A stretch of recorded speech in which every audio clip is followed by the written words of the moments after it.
Je reçois ce matin le docteur Frédéric Salman. Bonjour et bienvenue.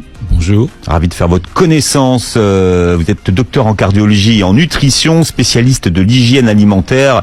Vous êtes un phénomène de l'édition. Vous êtes un docteur qui vend des livres et vous publiez La santé devant soi, le secret millénaire qui va changer votre vie aux éditions Robert Laffont.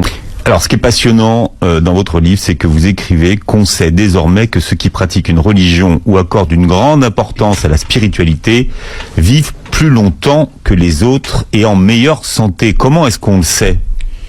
Une étude a été publiée il y a 3 ans qui m'a donné l'idée d'écrire ce livre.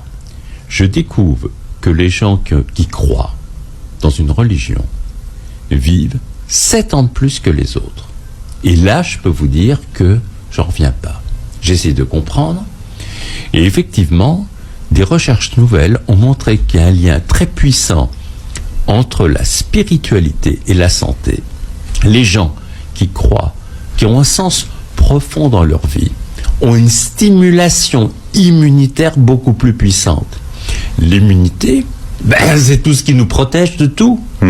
C'est notre garde du corps. Eh bien, c'est plus puissant quand vous avez une croyance. Et alors, ça m'intrigue. Je décide d'écouter de comprendre les textes sacrés. Et on a découvert que la prière active des zones du cerveau au niveau de la relaxation, au niveau du bien-être, de la sérénité. Autrement dit, c'est aussi un anti-stress formidable. Et en plus, on leur a fait des prises de sang en même temps. Et on a vu qu'ils sécrétaient des hormones protectrices, des hormones du bonheur, de la détente, de la relaxation. Et qu'en même temps, ça stimule le système immunitaire. Autrement dit, la prière était quelque chose qui fait un bien immense, qui permet aux sujets de retrouver leur socle et surtout, essentiel, de donner un sens à leur vie. Donc, on a évalué les effets positifs de la prière sur la santé. Oui. Ça, c'est validé. Ah, c'est validé et c'est formidable. Qu'est-ce que vous avez appris, vous, en tant que praticien, en vous intéressant à la prière? J'ai appris, vous savez, une chose essentielle. C'est que quand quelqu'un tombe malade, il ne faut pas regarder seulement la maladie, il faut regarder le sujet dans son ensemble et ne pas séparer le spirituel du physique. Quelque part, vous savez, quand les gens ont un gros décalage entre ce qu'ils sont en profondeur et leur vie, dans ce décalage va s'installer la maladie. Pourquoi il y a une maladie? Pourquoi elle démarre?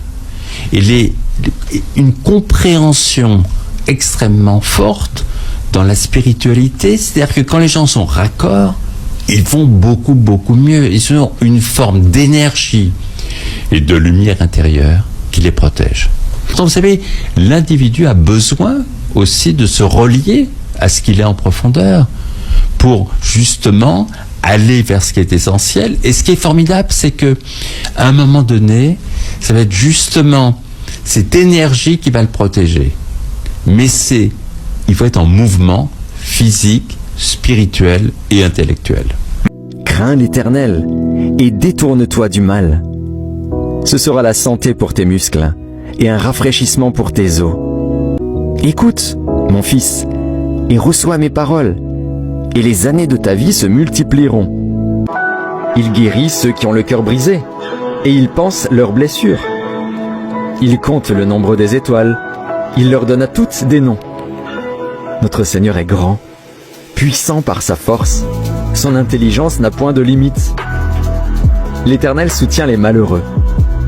Ne savez-vous pas que votre corps est le temple du Saint-Esprit qui est en vous, que vous avez reçu de Dieu, et que vous ne vous appartenez point à vous-même, car vous avez été rachetés à un grand prix.